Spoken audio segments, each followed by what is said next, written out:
Welcome back to State of the Union. I'm Jake Tapper, live in Charleston, South Carolina. The massacre of 9 people inside this church behind me here this week reopened many of the nation's oldest wounds, and now we see the confessed killer in photographs with the Confederate flag. The plainly racist aims of the terrorist shooter have left many here and across the country wondering, frankly, why the flag is still flying on the grounds of the South Carolina Capitol. Protesters gathered at the State House this weekend demanding its removal.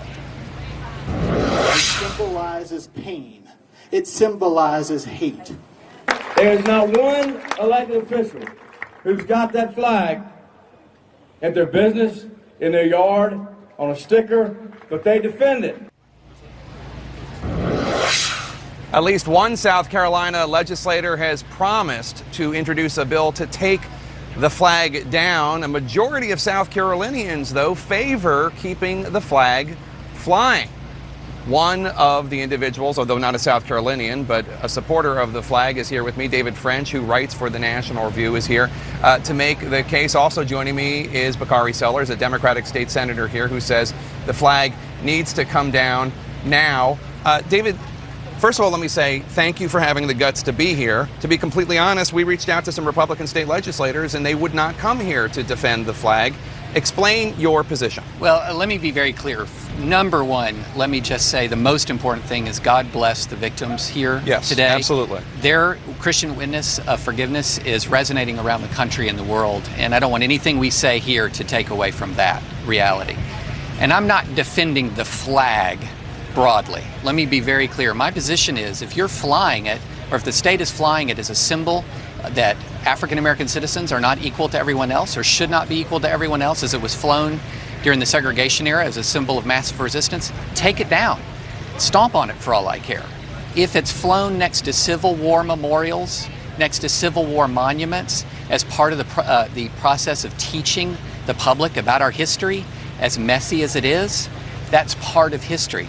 And that's part of learning about why these men, the almost 20,000 South Carolina citizens who fought and died under that banner, why they fought, why that banner has resonance today. It's part of the history of teaching the totality of it. And I really think that by teaching history in its fullness, we can begin to understand our past, understand why we are the way we are, and start to chart a course as to where we should be going and do it better. Bakari?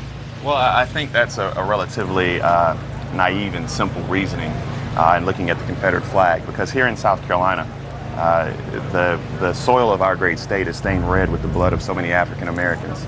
Whether or not it's February 8th, 1968, where 3 students, Henry Smith, Samuel Hammond, and Delano Middleton, were killed and 27 others were wounded in what's known as the Orangeburg Massacre, or whether or not we're talking about a month ago where you had Walter Scott, or whether or not you're talking about Wednesday night where you had 9 people slain.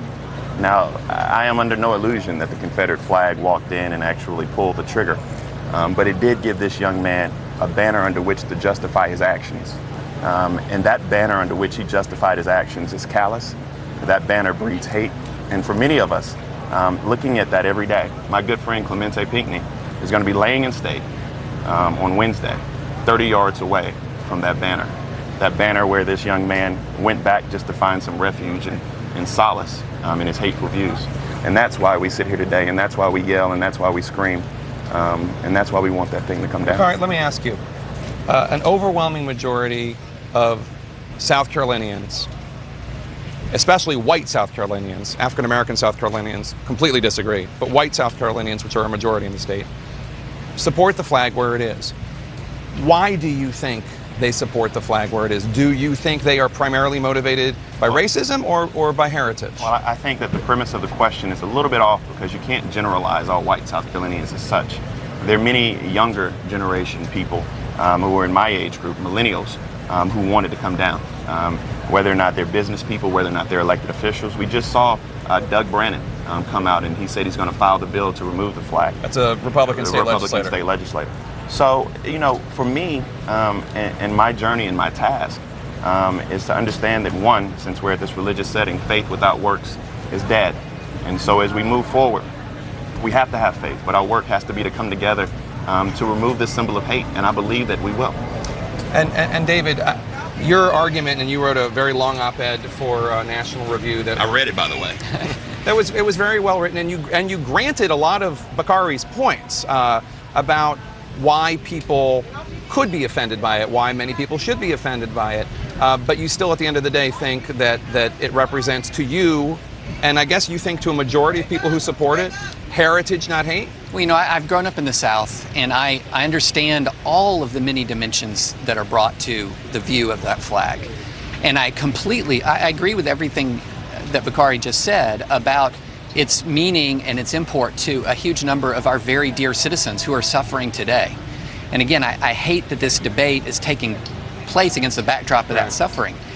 But it is viewed in many different ways by many different people, and there is a view of it, and this is one that I tried to articulate in the piece, that said one of the ways that the South went forward after the Civil War, and one of the ways that it went forward in a way where hundreds of thousands of Southerners then went on to fight and die for the Union that they were just fighting against a generation or two before, is that they memorialized the war through the valor and not trying to memorialize it through the injustice. Now, that's not to say they did so perfectly. They did many very bad things that history should be very clear in condemning them for. But one thing they chose to do was not to continue on guerrilla war and to continue to resist, which would have ripped this nation to shreds. Yeah. They chose to remember instead of resist, and that's something that is part of our history as well. David, when you saw the photograph of the terrorist racist, who I'm not going to name, when you saw the photograph of him with the Confederate flag, did you think to yourself, oh boy, this flag's going to come down? When I saw that, it was disgusting to me. You know, look, I'm under no illusions. I've grown up in the South. I've spent most of my life in the South. I know there are evil, racist people who use that symbol, and every time I see it like that, it's disgusting.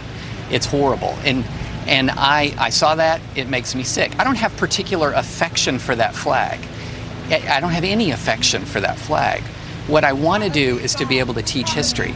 At Fort Sumter, on federal land, a Confederate flag usually flies. And that's part of, this is what Fort Sumter was. At Confederate memorials, these things fly because this is what the banner they fought under. Why was that banner there? What did it mean to them? What does it mean today? That's all part of teaching history. Carl, I'll give you the last word here. Yeah, we're having a hard time moving forward. And I keep hearing David talk about moving forward, but we're having a very difficult time moving forward. So the fact that my father, who's 70 years old and I'm 30 years old, and the many members of SNCC and SCLC and all those people and all those heroes and sheroes whose shoulders I stand upon, we're having shared experiences.